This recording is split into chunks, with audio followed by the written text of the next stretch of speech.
fully signed up and you're ready to work. This is a commitment, as the last time our Vice President said, that this is a commitment of our party, the People's Progressive Party Civic. And in the last 2 years, how did you think we do? We did good? Are you sure? The Vice President, he's the boss of the party, you know, you gotta hear him.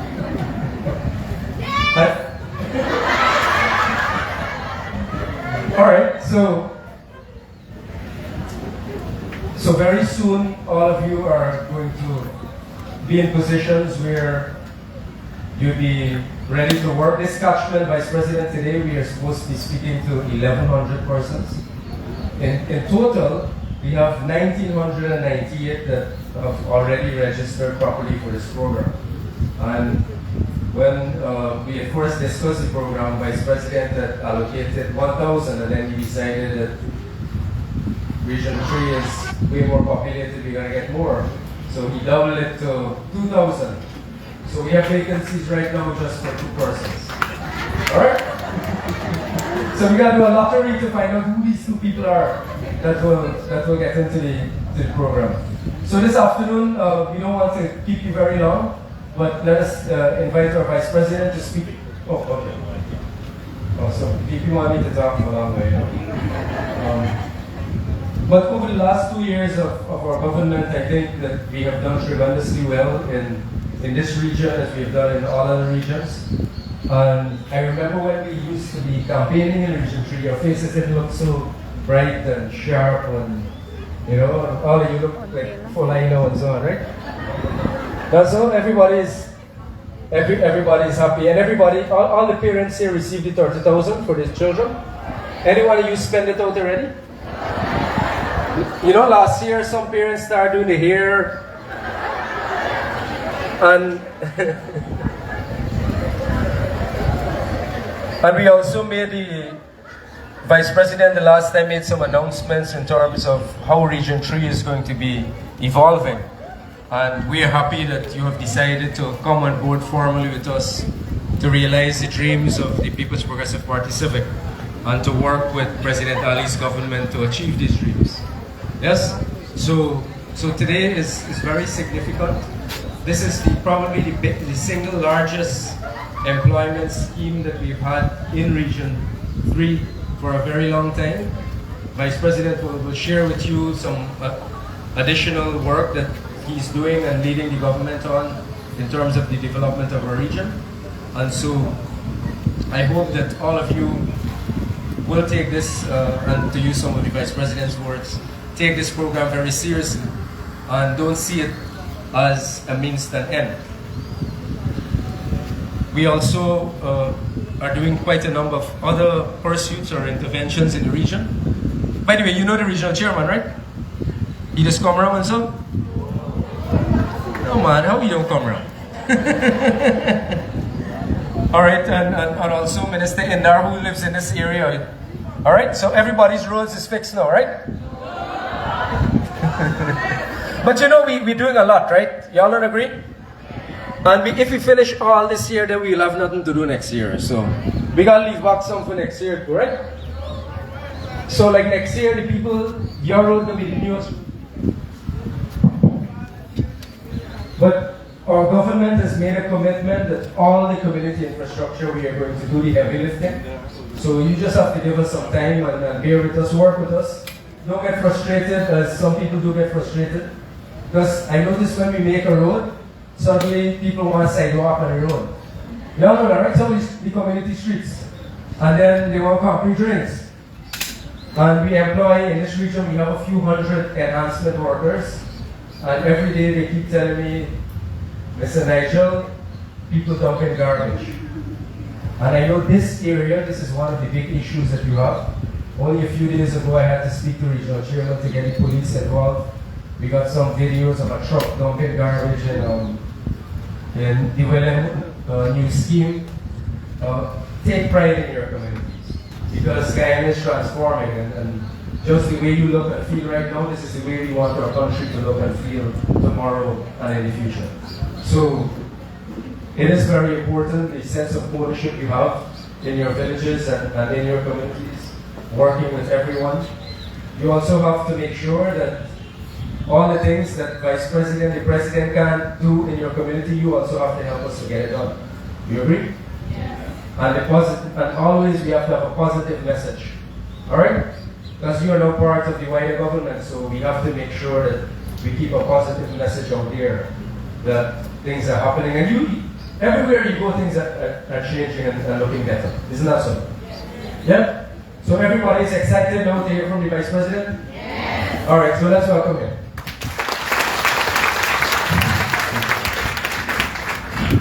Thank you very much.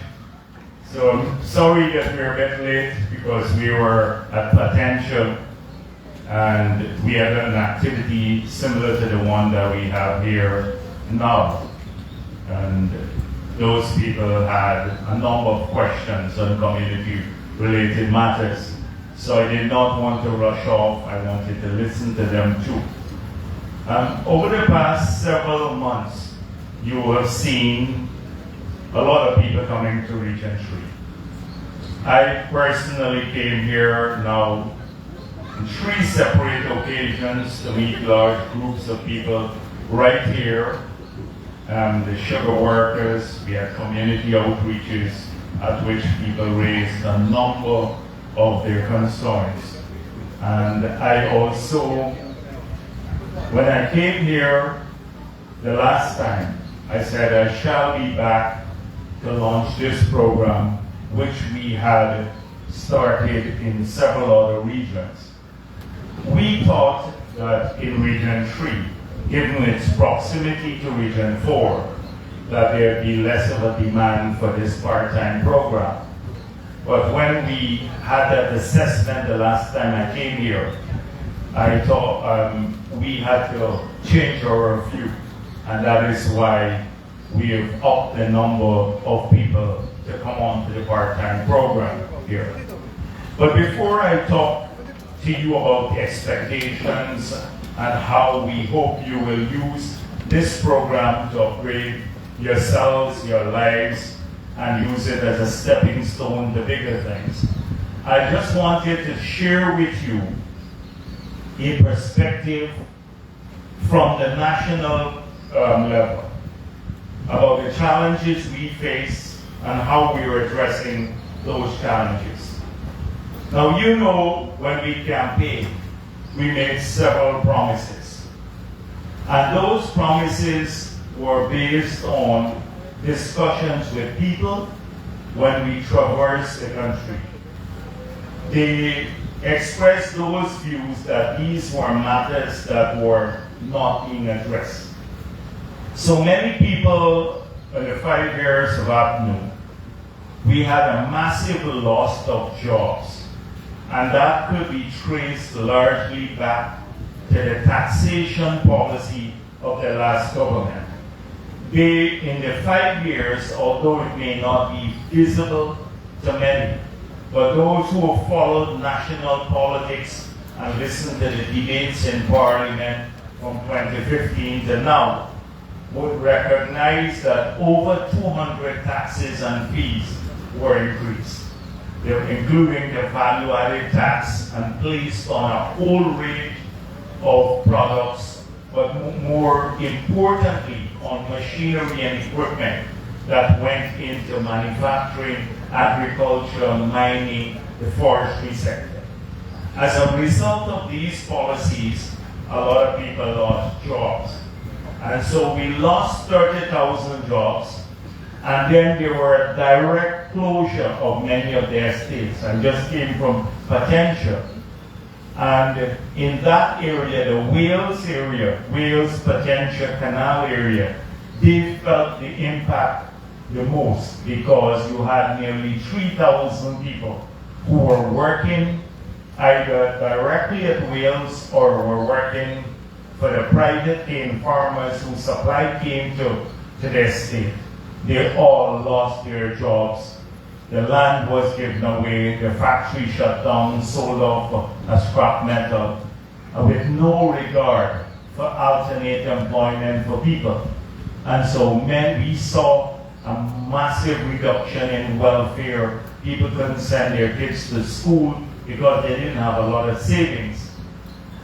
So we saw that, and many people, the biggest cry we heard throughout the country was that people wanted more employment. And hence in our manifesto we said we're going to target about 50,000 new jobs in the 5 years.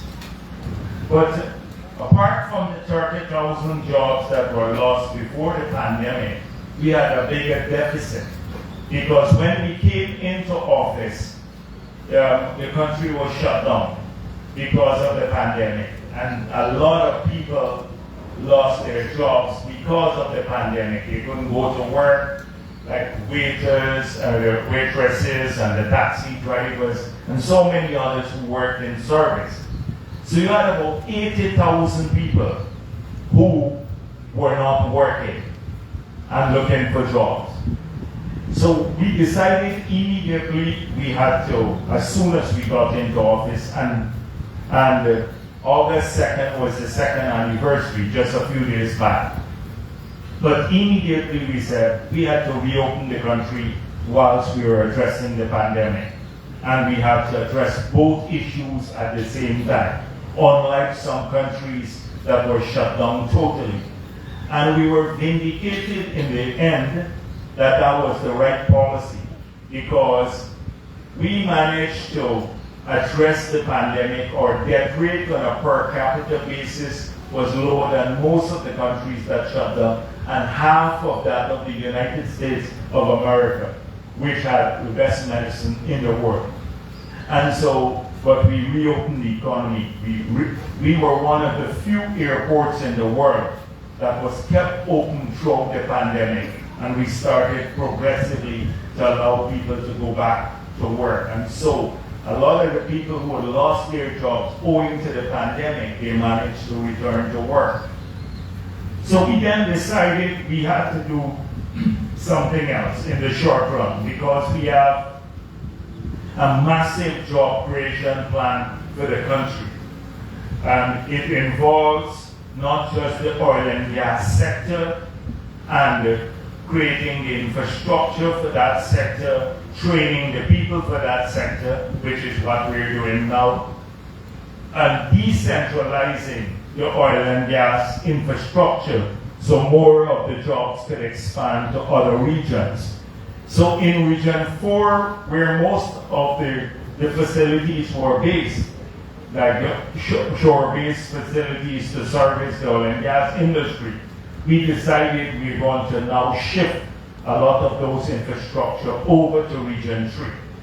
And now you have a maybe about $400 or $500 million US dollars project at Region Hoop, where north of the river, the mouth of the river, they're reclaiming the land now. They're filling up and going out into the sea. And you will have a massive port here that will bring in the containers now, huge containers, and they will service the oil and gas industry from that port rather than from Trinidad and from the United States of America, because some of the infrastructure that is needed to service the oil and gas industry, we simply don't have. So that will create thousands of new jobs, and they've just started dredging the mouth of the river. They have to widen the mouth of the river and go deep into the sea so the big vessels, the big ships can come in, and they started that project here. It's already started. So that's going to generate thousands of new jobs here. We're now bringing the pipeline. We awarded a contract. The pipeline will come in. It will come by crane and then go all the way to Wales. So we can bring the gas from offshore to generate power. So we then don't have to import the fuel to generate power. The price of oil. A barrel of oil was $28 in 2050. Now it's nearly 120 US dollars per barrel. So once the prices go up internationally, it pushes up cost of living and everything else goes up. But in the future, starting from in 2024, We are now going to bring our own gas in. We just negotiate an agreement with Exxon where the gas will come in for free to generate 300 megawatts of power. Considering GPL now supplies only 130 megawatts from Perica all the way to Berbice. So imagine 300 megawatts of power would allow us to reduce by 2024, early 2025, the price of electricity by 50%. It will cut, and we have reliable power in the system that would allow us then to expand the grid. For example, we'd be able to put in street lights because we have more power in the system. What has happened now is that AGDEO never made any new investments. They killed the hydro, so we have limited power. The demand is close to the supply. So that is going to happen at Wales, a massive power plant. Next to the power plant will be a facility, an NGL facility to dry the gas, so we'll be producing propane cooking gas. We'll start rather than importing cooking gas. By 2025, we'll be exporting it because we'll be producing so much we can't consume it all at the national level. The pipeline is big, can bring in additional gas, will have a number of other industries. For example, maybe a fertilizer plant, so we don't have to import fertilizer, basalt fiber, all of these things, just at Wales. So that will generate thousands of new jobs. The river, we're building the infrastructure here to offload the vessels, the roads are being upgraded now. So there's a major plan in the oil and gas sector alone. You're going to see in this region maybe 9,000 new jobs being generated for the people of this region. With the bridge that we've just awarded, it's $261 million US, a 4-lane bridge, high-rise bridge, so it doesn't have to be open. That will go straight, connect with the road going into Georgetown. We'll have 12 lanes going into the city because we've just awarded a contract from Ogle to Eccles, and you know we just built a 4-lane road from Georgetown to Eccles, and you have the existing 4-lane, and then going up that to Diamond, another 4-lane. But on this side of the river, within a matter of weeks, we will award the contract for a 4-lane road from Crane Turn all the way to the bridge, where the bridge will be. So you don't have to go through Wiedenhoek. You can bypass Wiedenhoek, the traffic congestion in the morning. A lot of these things are going to make a big difference in the region. It's creating the infrastructure of the future. I'm not going to tell you about healthcare and education and all of that because they're essential part of the progress. So this here, we're doing the same in Berbice, shifting some of the momentum in the oil and gas sector into the Berbice River so we can cater for regions 6 and 5, growing at a rapid pace too. So job creation is right up high on our agenda in the oil and gas sector, in agriculture. We're diversifying the agricultural sector. Within 5 years, we'll be able to produce all the corn and soya for our stock feed industry that we're now importing. We're running trials on wheat. We're doing a lot of work on livestock. We're going to pass on Monday the bill to start a new industry, the hemp industry, but we're going to focus largely on regions 10, Linden area, and Berbice to do that in the first instance. So we have a massive job creation program that is lined up. But to supplement that, and before a lot of these things kick in, we needed to get people to work now. And that is why we've decided to launch this program. And this program can help you now. It's not a lot of money, but it can make a big difference. I'm hoping that all of you who are on the program will also read up about our plans for human capacity development. If you look at our manifesto, we said outside of a diversified economy, we want to make sure that we have world-class healthcare and world-class education. So we promised that we're going to make the University of Guyana education free within the 5 years. We're on course to do that. And we promised 20,000 online scholarships. Now we are revising that figure upwards. So if every single person here wants to study and they want a scholarship, you can apply and get one and the government will pay for it. And that is what our commitment is to you. Because we want more of our people to be able to study. If you don't have the required qualifications, there is a program where we can work with you to secure those qualifications so you can then move upwards. But I want you to make sure that you utilize these opportunities. And do not politicize it. It's the politics that eats out the heart of our society. So I was just pointing out that potential because someone raised it just a few days ago when some ministers from APNU or from the last government said to people, don't apply for the scholarships. And they were saying this mainly to our Afro-Guyanese brothers and sisters. And so what happened, they were telling people don't apply. They said you will never get it. But there are 6,000 scholarships that were given out in the first year, along the way to 20,000. Nearly half were from Region 4, mainly Afro-Guyanese. So if people didn't apply, listen to them, they would have never got the scholarships.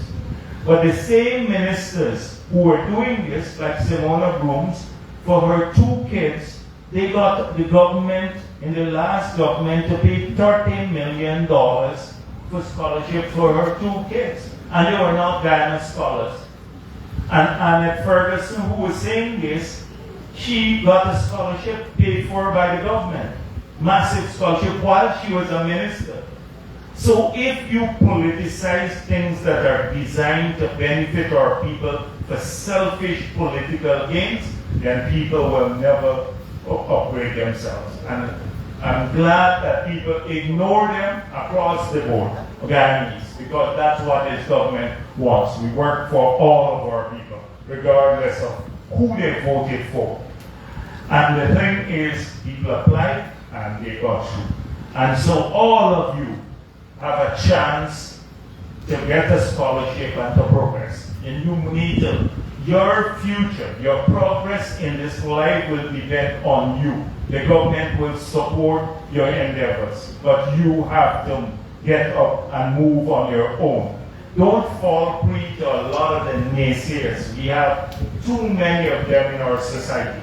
And if you look at the newspapers every day or on TV, you see it comes from a different generation. A generation that has spent their entire lives being critical of everything about this country. So it's the McCormacks and the Article 13 of the world and the David Hines and all of them. They've spent their entire life. They're in their 70s and 80s and all of that, but they're still negative. They can't inherit this country. They don't have the vision or the broad-mindedness that to craft a program that is going to lead us forward. And you will see every day in the newspapers the extreme.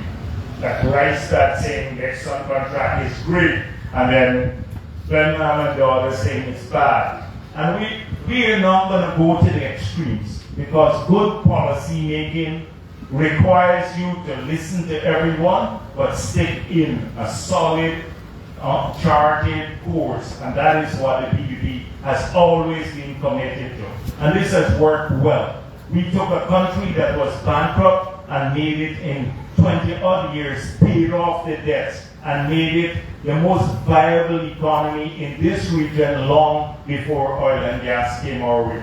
because of that steadfastness, because of the nuanced policy making. And this is, so you're going to see all of that. You have to learn to be discerning. In life, you're going to be overflowing with information, particularly in social media now. Everybody has an opinion. And 90% sometimes the information shared is incorrect, factually. But if you fall prey to that, you become negative and it affects you yourself. You start becoming, there's a siege mentality in your head. You feel persecuted, you don't get up and move. You don't make use of opportunities. So listen to everyone. Read all the newspapers. Listen to every program. But learn to make your own judgment. That is critical. And that's what we expect from you. We also expect that when you work on this program, you have to give 10 days work for $40,000. There are a lot of negative from the opposition about this program. We ignored all of that. You were asking what are the qualifications of the people that we're putting on the program. One from the same region, he was with Norton, Mahipol, saying how are the people qualified? Well, we said it's good enough that they're Guyanese. That's all we need. We don't need any formal qualifications to come on this program. That's good enough. Because if they can work, it helps to supplement the family income. It can help to allow them to make progress, particularly now because of COVID and the overhang of COVID, the cost of living has gone up. You've seen it with the prices because we import all of these stuff. The factories are closed, there are shortages, prices have gone up. The war in Ukraine, the oil prices have gone up. We import a lot of this stuff. So now this can also help to supplement some of the family income, like the other initiatives we're working on with the farmers and various groups until the situation normalizes, the factories are reopened and the freight rates come down back and stuff like that, and oil prices resume, maybe go back to a reasonable level, which we anticipate. But we will have a spike in the cost of living in this period, and then it will probably come down back. So we are aware of that increase in cost of living, and we have to take every step. We, for example, there was a 50% tax on fuel imports. It's down to 0. We removed the VAT as we promised on lube oil. We removed VAT on water and electricity. All the promises we made when we were campaigning on medical supplies, on hinterland travel. We restored all of the drainage and irrigation charges to the old rate. We restored the pensioners' free water program that APNU had removed. We replaced, we put back the $10,000 because we care grant, and now we've increased it. It's $25,000 this year plus a $5,000 on the uniform grant, which was $2,000 when we got into office. And we said we'll do $50,000 before the end of this term in office per child. All of those programs are going on. We have increased pensioners' pension by 40%. We said we want it double within the 5 years, and we will do it. Every single promise we made. On the housing side, we said we wanted to do 50,000 households. The last time we did about 10,000 in the first year. We put aside money this year to develop more. When I came here, that was one of the biggest concerns a few months ago. And so when I went back, we looked at the demand in this region. It's 14,000 applications we have in this region alone. And there's very limited amount of public lands from here, Eiffel, going back that way. So very little public lands. Ultimately, we will build a second road, a 4-lane road from the bridge going all the way to Parika, maybe starting in a couple of years. That may open up a bit more lands closer to the conservancy. But right now, very limited land. So we found a bit of land here, maybe that could probably do about 2,000 or 3,000 house lots without displacing high flood from sugar production. And then at Wales, ACNU had given out some land. One guy got 5,000 acres. They haven't even planted a single tree as yet on the land. 5,000 acres can do 20,000 house lots. So we have to take back some of the land that they gave out to people just like that. And so we are looking at finding the land on that end so we can satisfy the demand in this region, the 14,000 people who have applied. But it's a big struggle. We're doing this in Linden, in Millie's Hideout, in Amelia's Ward, in Burbies, right across the country, because we made that commitment. And we did not make the commitment of building houses, but we also, since we got into office, we started a subsidized housing program for low-income housing, for which we built. We are now doing young professional homes. When we launched a program when I was in Linden, a lot of people said to me, we have our own land, but we can't afford to get a loan from the bank because we don't have the initial deposit. So we launched a scheme where the government will, if you have a piece of land, whether you got it from government or family land, the government will work with you, build on your plot, and then the bank will come in and then you will get a mortgage and you pay the bank. So you don't have to find upfront money because the government will ensure that you build, and then the bank has the land and the house as collateral. So that was a program there. Then we decided that because of the labor costs have gone up, so carpenter who used to work for $6,000 a cost in region 4 now $10,000 a day. So it's pushing up the cost for low-income people. So we can't stop the man from earning more. So how is this going to affect poor people near building? Because you have a building boom in the country, lots of factories and big buildings and stuff. But we didn't want poor people to be displaced. So we thought about how we can help people who are building small homes to offset the cost of living increase, the increase in building material. So that's why President announced at the Outbuilding Expo, which we decided on that policy, that we will provide the steel. If you're building homes below 6 million, that's a low-income homes. The government will give you all the steel for the foundation and one swing of cement. So that will help to offset some of the costs, the increase in other costs that you had for labor, etc.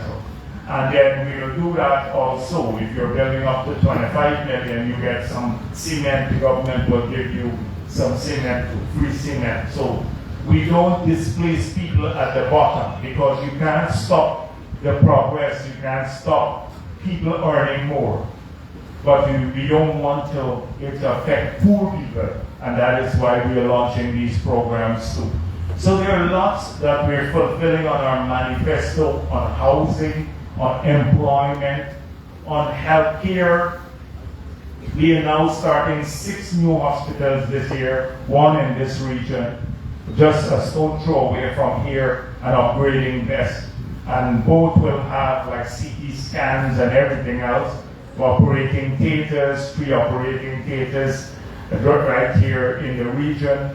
But 6 of those will be built across the country starting this year. And we've just started launched a contract at Ogle.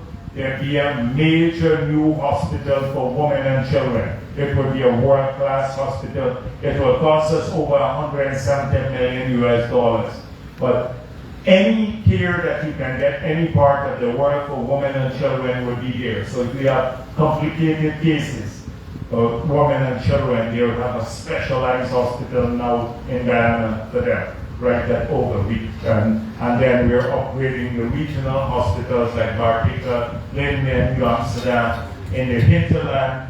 Regions 1, 7, 8, and 9, we're building major diagnostic capability with teleconferencing, telemedicine facilities, because those regions it's very hard, the population is scattered. So every promise that we made in our manifesto, from jobs, housing, healthcare, education, the scholarship programs, etc., we're implementing it. And we have had to do this with dealing with COVID. The first year was dealing with COVID, and with very little plans left by the last government. They ran up debts again, once again. We had to clear off over $90 billion of overdraft at the central bank. We had to put in place all of these new infrastructure plans, from project identification right up to feasibility studies, raising the financing and awarding the contract. These things take a lot of time, but we've been engaged in the last 2 years on this. I'm telling you all of this so that you understand the challenges we face, but the need to remain steadfast in our plans for the future and what we promise. And that you have to understand as government employees, because you're all going to work with government from now on, at that moment you sign this contract. Something else we need to work on. It's like community roads, all of those we're going to work on, but we have to get the big things going first. This year's budget is the first year that we brought some oil money into the budget, but we don't really. You would think that we have so much oil money. In the first 2 years, we received $350 million per year. $350 million per year. The bridge and the hospital alone will be over $350 million. The bridge and the children and maternal hospital. So you think it's a lot of money, but that's infrastructure for the future. And I hear all these weird things about who should get oil money and all of that. Some people say we're so rich we should stop working now. You know, crazy people. A lot of crazy people who believe that you have a free lunch anywhere. We have to, if we work hard, we will do extremely well. In the outer years, you're going to have much, much more money coming in from the oil and gas sector. But not now.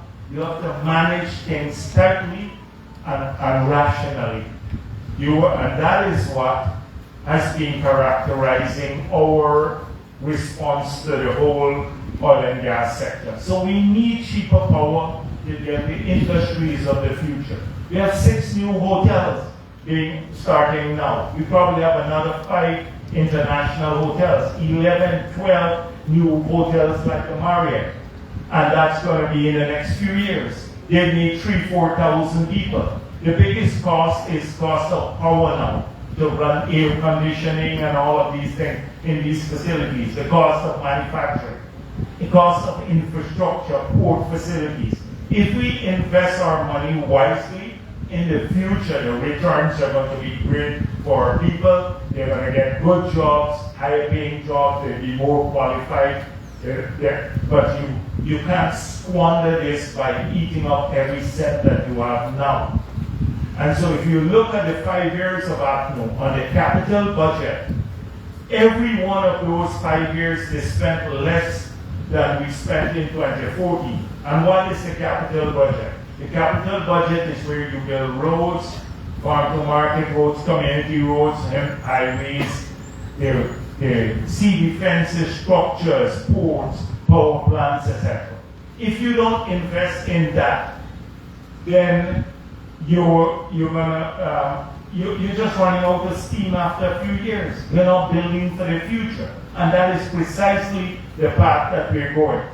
So today I heard somebody say, like the Static News editorial, oh, we're not paying public servants enough. But the same people forgot that APNO took away the 1 month tax-free bonus from the joint services, from our policemen and soldiers and firemen and prison officers. And we have to restore it. And you can't only spend on public service. You have to spend on capital goods too. The roads and the infrastructure that will allow more investments and more jobs. That's the long-term planning that evades everyone. So in that same editorial, they should have analyzed not just the recurrent expenditure, but the capital expenditure of the previous government. And then it will paint a picture of the short-term nature of their policies. So this is one thing that the People's Progressive Party is clear on. We manage for now, but also for the future.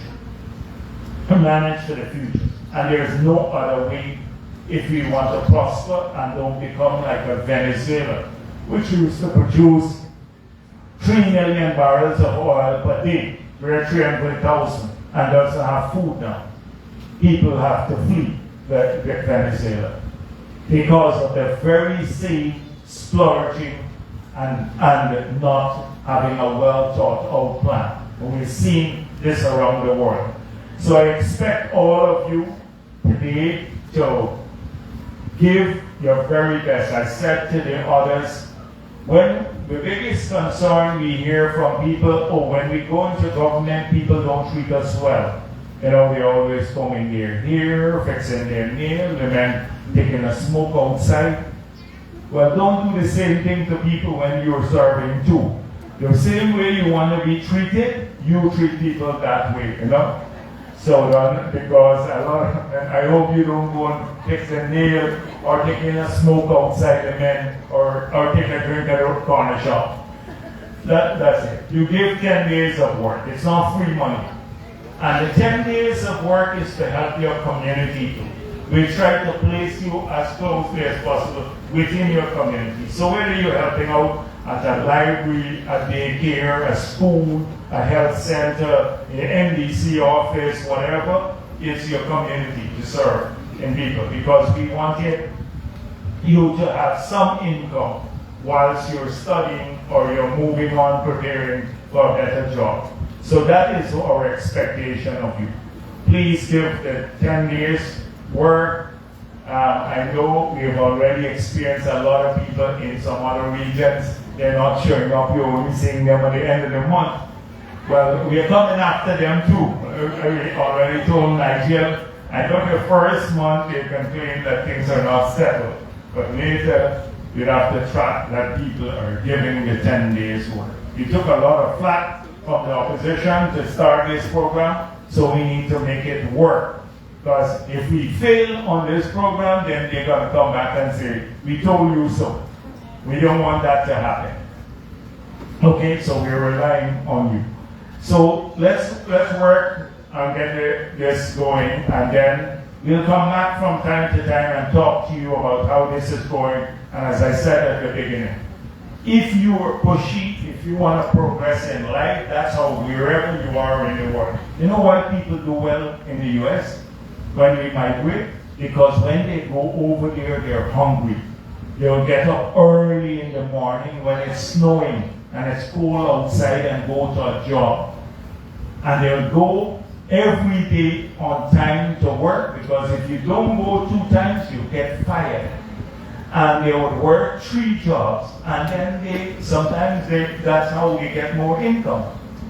But if we push the same way here, we can do just as well and better than many people who live abroad now, because many of them are coming back, and because of this local content policy that we passed to rebalance some of the benefits coming to Guyana and not going to foreign companies. That is why we passed the local content legislation.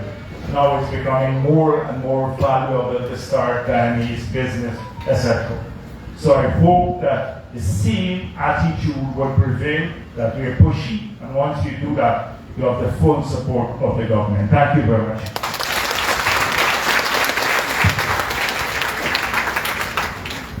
All right, thank you, Vice President. And I only heard the front here. So did everyone clap? And Minister Endar and Minister Priyamanacha, they're responsible for Region 3, right? Politically. So that is why you see them so often. So did they organize lunch for you? Only water they give? Check with the mic from the bike. No, they work on the political side, so the party is still poor, you know? They're not the government yet. So we can't organize that. Okay. All right. Is there anything, now we have, wherever gone, people have issues that they want us to follow up on.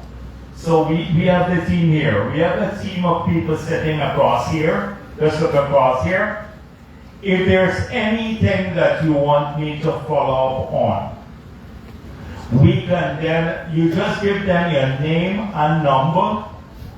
When we get back in the office of the president, we've created a unit to do the follow-up. So when they get your name and number, someone will call you and find out what the issue is. So you don't have to raise the issue because there are too many people here. So you just give them your name and number, you get a call, and then we'll try to work on the issue. So if you have any problem with, you applied for something, or you can get an NIS clearance or something of the sort, people have all sorts of matters. Some private and some public.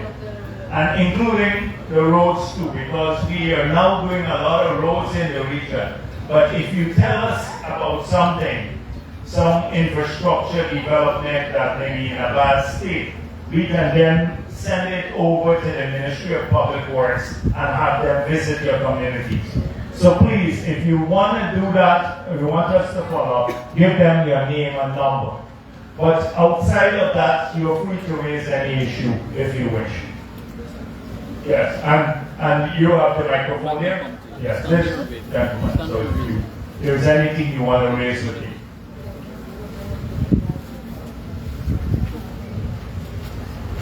This is a good place. The first time I've said it, wherever I've gone, no matter how I say to people, give your name and number, they always get up and talk.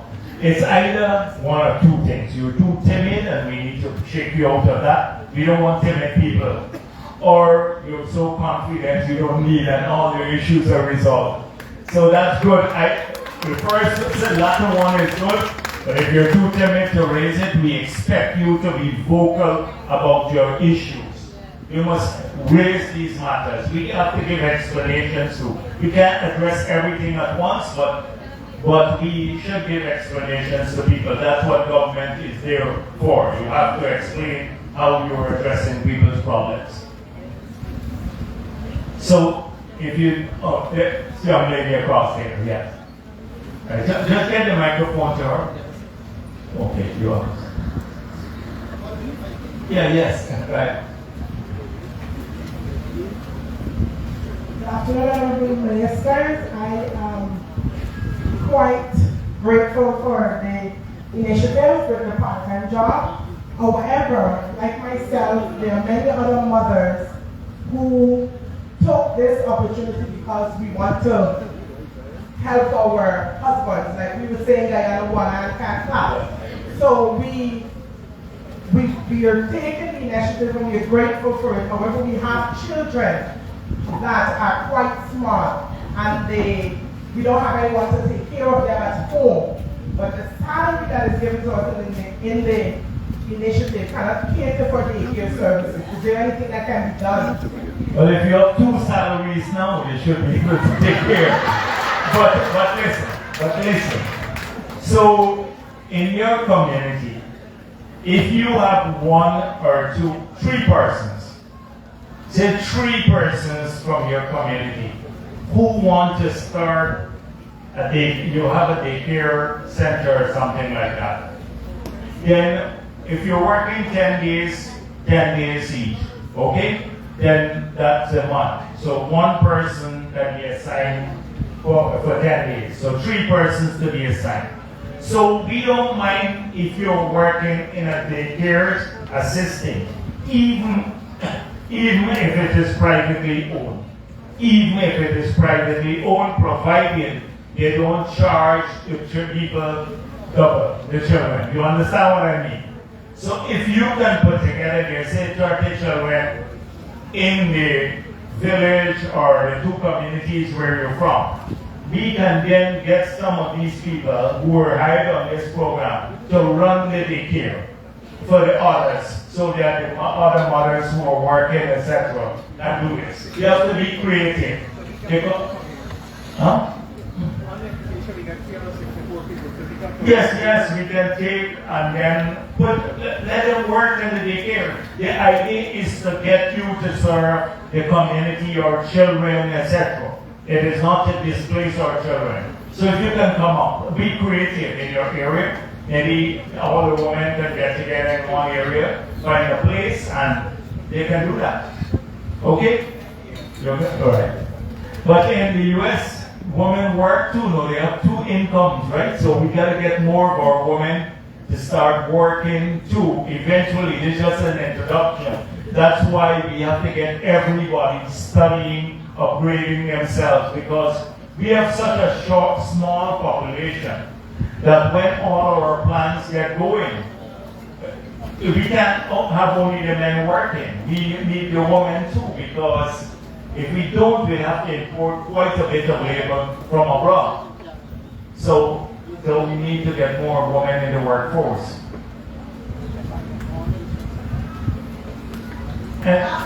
Vice President. Yes, good afternoon. There's something that has really been bothering me. Yeah. I don't know if people know about it. It's with the guys in the defense forces and the guys in the police. Lots of parties are there to like the test. They allow you to write the test. When you finish passing the test and everything, doing medical and everything, how you buy stuff. And at the end of the day, they call to say, well, you have a visible tattoo, you cannot go on the course, or they always make it some excellent. Oh. But they did not do that before they clear that. If that is a restriction, right, then they should do before. So I'm going to find out precisely what's going on, okay?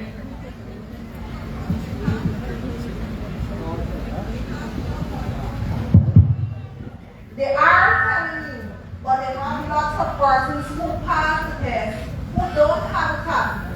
But because some other person is a lieutenant or colonel family, they decide to send them in front of the other person. Really? Well, then we shouldn't have any such thing. Give me your name and number so we can follow up, because people must be treated fairly. And not because you have your family in the Ghana Defense Force, the members of your family should have preference. Because if that's the case, we might as well stop recruiting people and people can only bring their families in. So that shouldn't happen. But give me your name and number and we'll follow up. Get more details. Any? Yes, good afternoon. Just get a microphone to her, please.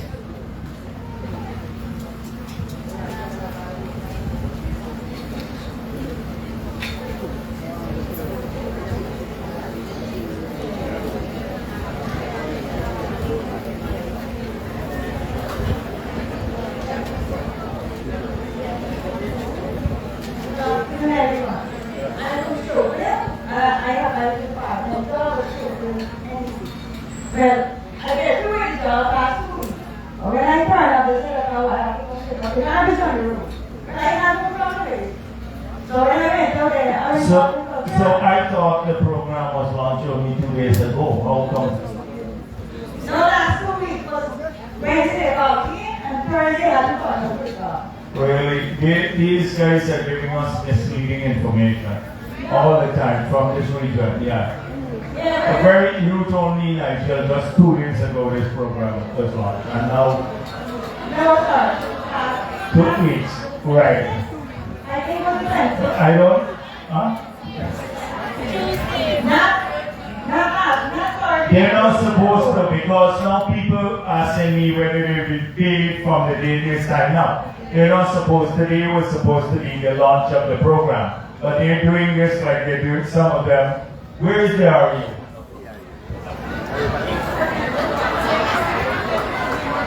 Where he disappeared? This guy is becoming. Find him. I'll deal with him later. I'll deal with him later. This is no, but the thing is that we don't have to put all the people to pick up. That's what they are putting the ladies to do.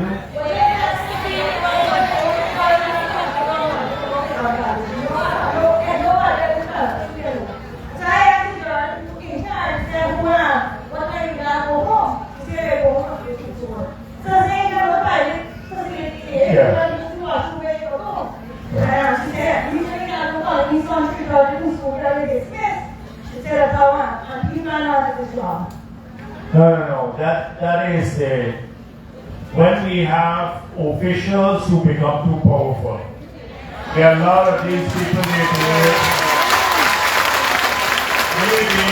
worse than the president. So we don't worry, we're going to work through these issues. We're going to work through them because that's one thing we will not tolerate, these officials.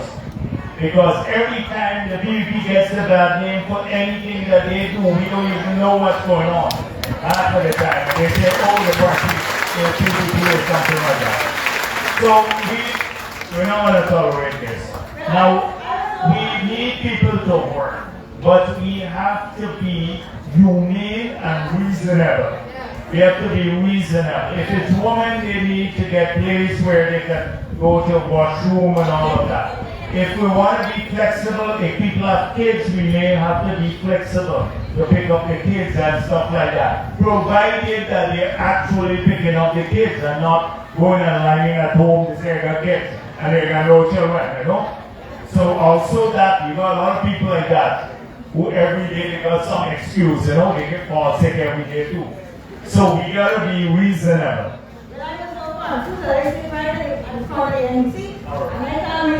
So we're going to, and any of these complaints, that's why I'll come back in 6 months' time to see how it's working. And Minister Dharma, he's in charge of the program. He's in charge. So in case anything, get in touch with his office. I already went to my mom for an argument. You know, ask Mr. Dharma. All right, okay. All right, guys. So.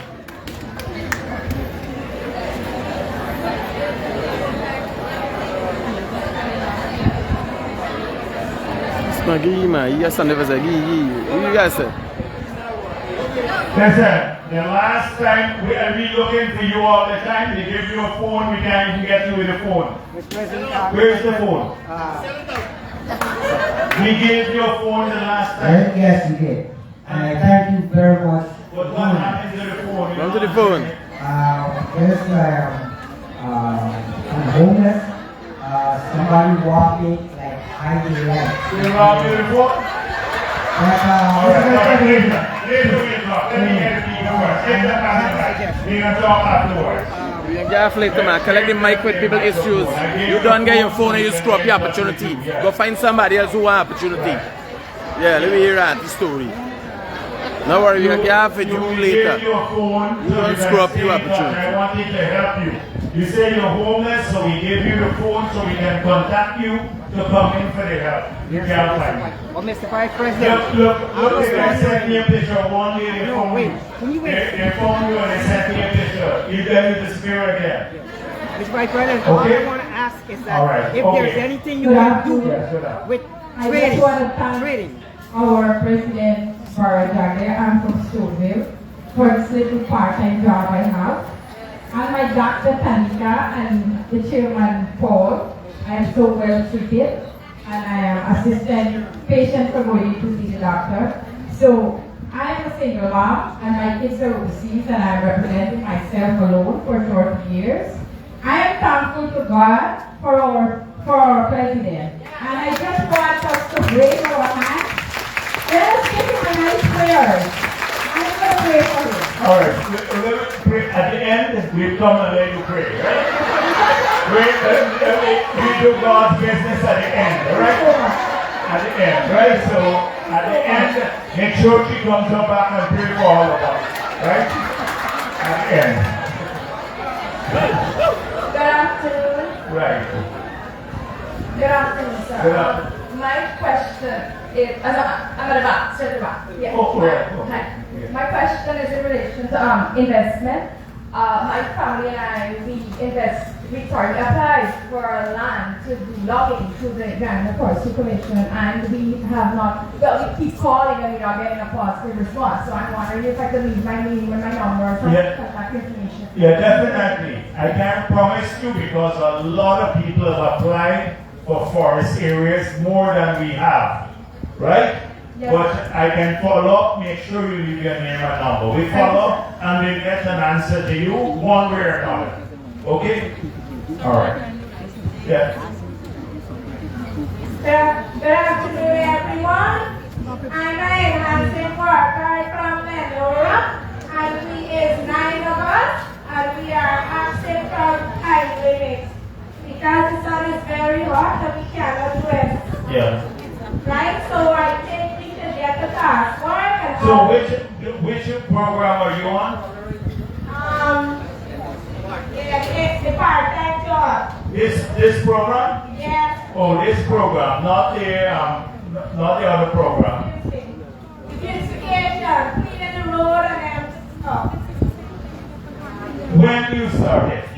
I start 7 days now. I can't remember the date. Oh, 7 days. Yes. Then it's this program. It's not that old program that was there a long time back. So it's this program. Yes. But we'll have to work this out with you all, okay? I hope you have it because every day we help us. That's what we can do.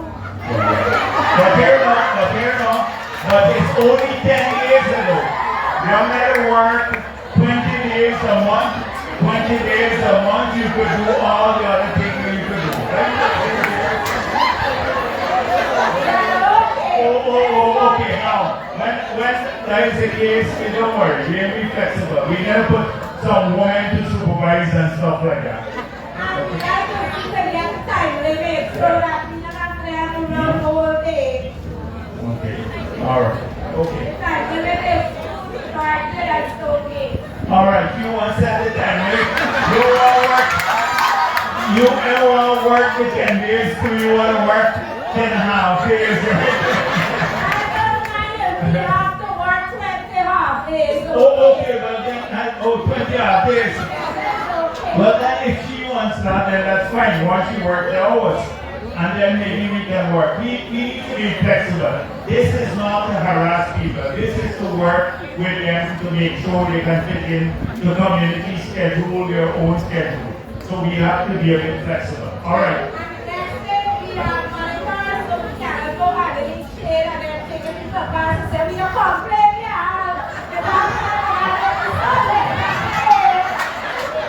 All right. Don't worry. We can look into this. All right. Yes, this hand. Who else? Yes, that's awesome. Sorry. I'm Jasmine Cox, the Good afternoon. President of the Minister Constitutional Reform. First of all, I'm thank you for helping out the legislature. 6 years ago, after the North primary, I never get to tell you thanks, but I am returning thanks to you. Okay.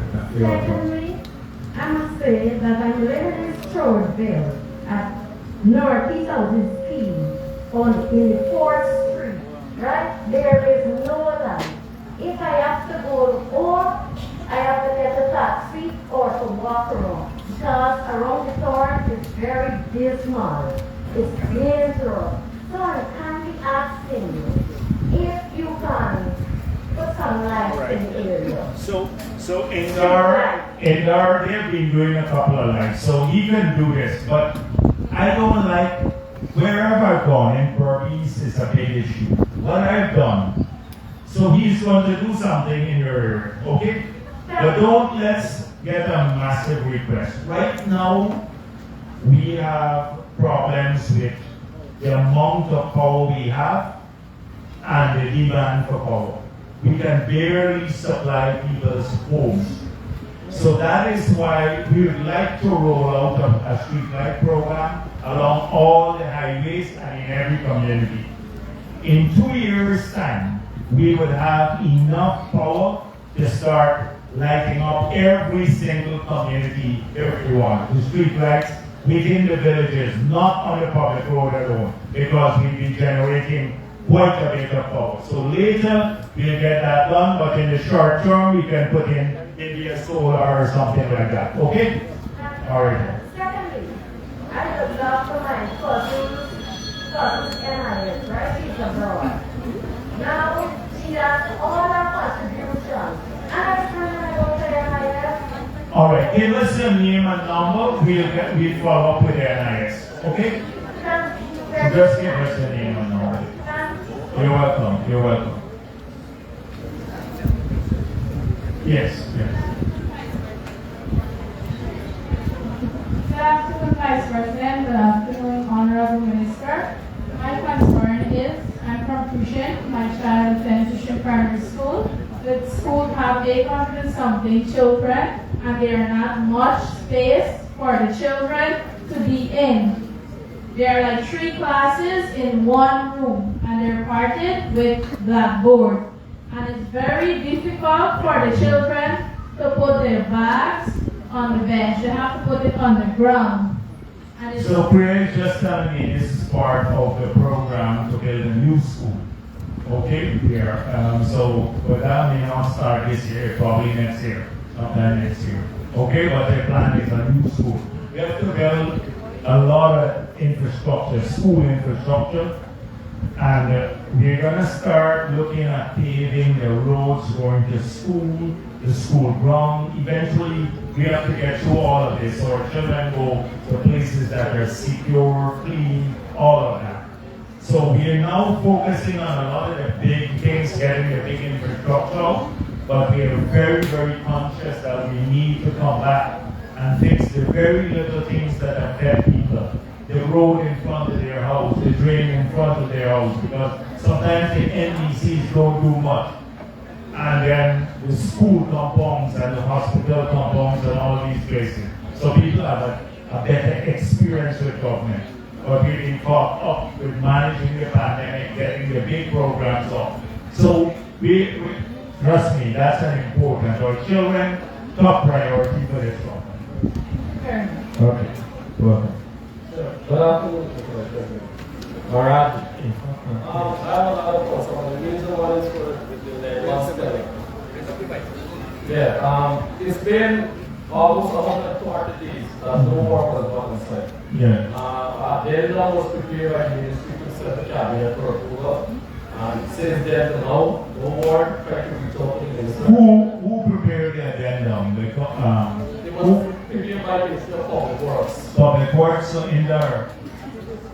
Yes, I know, but what is happening with this then?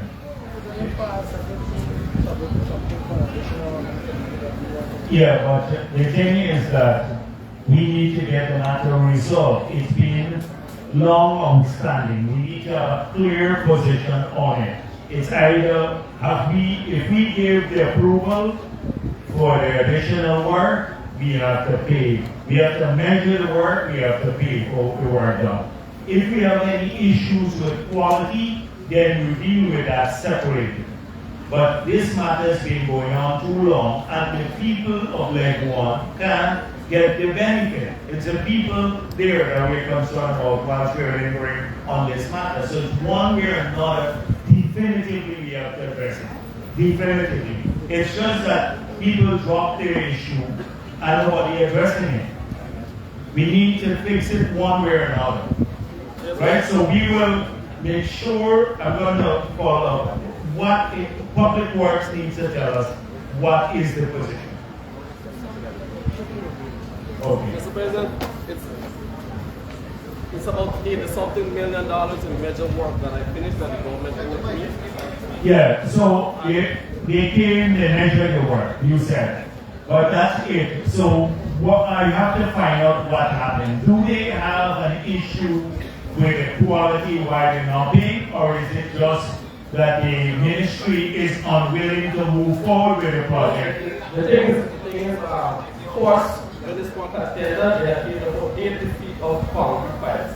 But they have to do 100 feet after the first pipe was driven. So the price went up because from 80 feet to 100 feet, they have to get more money now. So the money was utilized that was put aside for this contract. That's why they did that. Yes, but But It it's not- didn't measure. It didn't Yes, measure the 100 feet having to go down. Yes. All that we need to know is, one, was the contract, did the contract say 80 feet? And then if it's 100 feet now, and the quality is good, then that's well, that's what we have to do. It's not nothing to do with the quality because the file was manufactured, we manufacture all the All right, well, I follow up on this matter. Secondly is that I've been tendering for jobs and not getting any work, and I have billions of dollars in machinery parts. Yeah, but whether you got billions or not, if it's unfair, then that's a different matter. If it's unfair, but you can have lots of people having lots of machinery. If they tender, sometimes they don't win the contract. But if it's unfair, then we will address it. If that it shouldn't be unfair.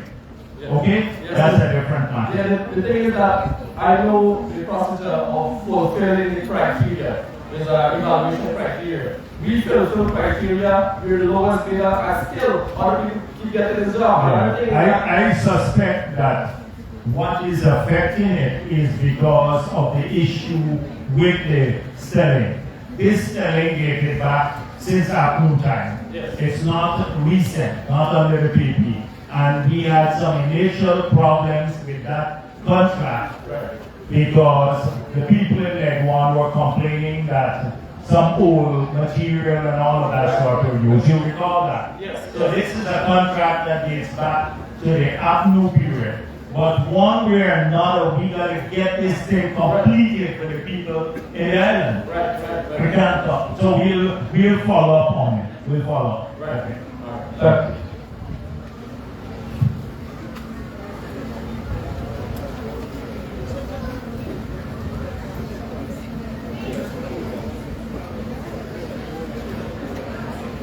Yeah.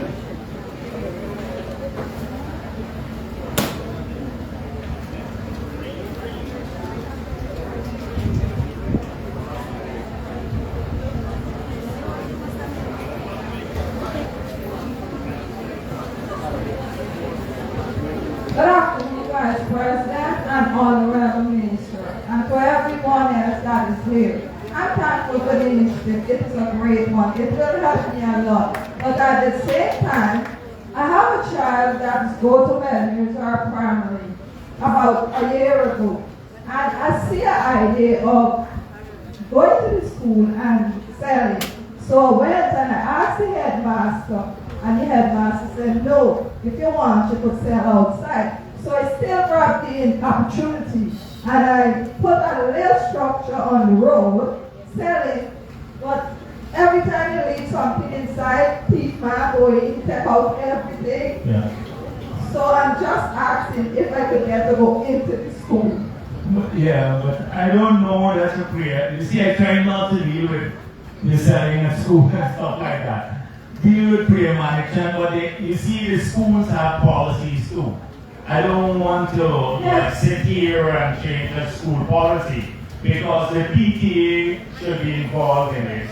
The Parent Teachers Association should make those decisions. So I suspect when you have a PTA meeting, you appeal to the PTA, right? Because sometimes we should not get too involved in those matters. Let the parents and the school decide on that. But now you're on this program, how are you gonna sell the 20 days? Yeah. Okay, yeah. all right, okay. Yeah. And the next question, I live in the entrance. We didn't have a playground for you. Yeah, I know. If you could look into Yes, so I know that a lot of those issues, playground and those things. The problem is the land, right? You got what we stated? But it might, we have to look at it. We make a note of it, all right? But try to talk to the PTA. or the headmaster. Right, or the head teacher again. I don't know who decides on these things where. The school. There's usually an invitation for people to bid to be able to sell in the school. So we can't let people do that, pay a rent, and then have them compete with people who are also not being monitored. But where if it's a bidding process? that we're using in schools, then that means that poorer people can't get their work.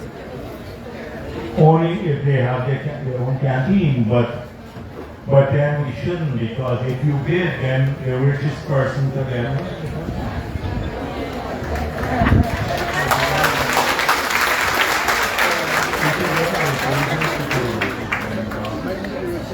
We check it out. You have a canteen here? Yeah, we have one canteen. You have a canteen? Yes, but I used to go to the school and I used to see about 4 or 5 canteens.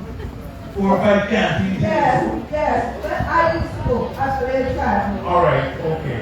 But if I don't want to go in, I just ask them to pack the stuff wherever I have. Alright, talk to them. I'm going to try. The other issue I can follow up with the ground. Alright, thank you. Right, okay then. Alright, okay. Good afternoon, Yes, everyone. good afternoon. Basically, I would like you to know that some of our part-time staff, they don't have any respect for the supervisor.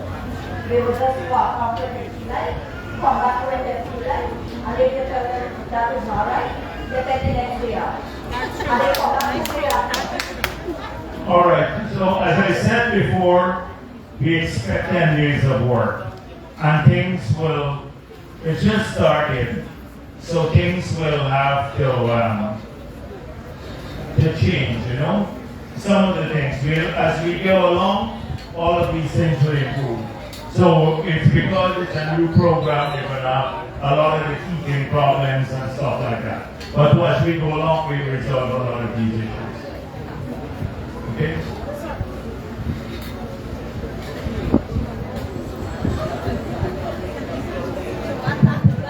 Good afternoon, Mr. Vice President.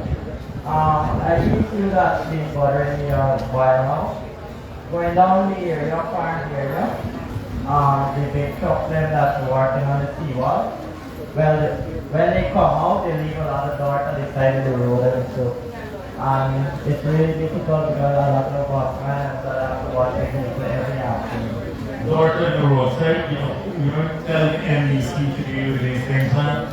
Yes, also I'm looking at the regional chairman, what are you all doing all these things? We gotta come to listen to about dirt and roadside. Also, we want to get on the best road. So from Primo to Orisha, if you look at the side of the road, it's right through, the dirt is going on. So if you can, please get someone to grade it up. Grade the shoulders, right? Okay. You all just grade down the shoulders.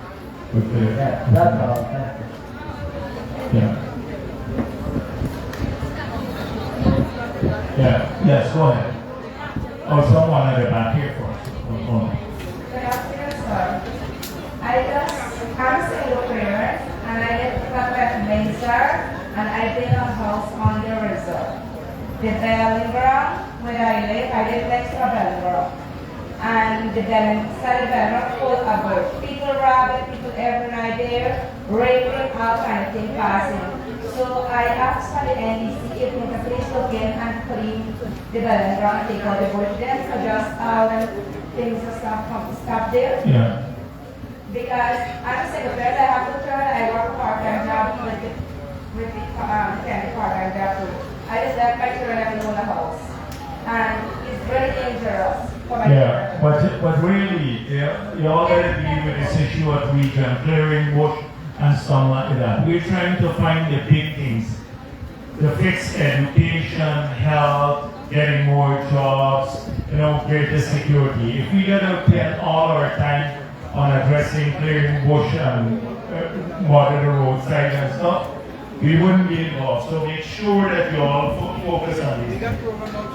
Well, alright, so please make sure that you clean it. Which area again? At okay, alright. Yeah. Or else, right, yeah, go ahead. Good afternoon, Mr. President, Vice President.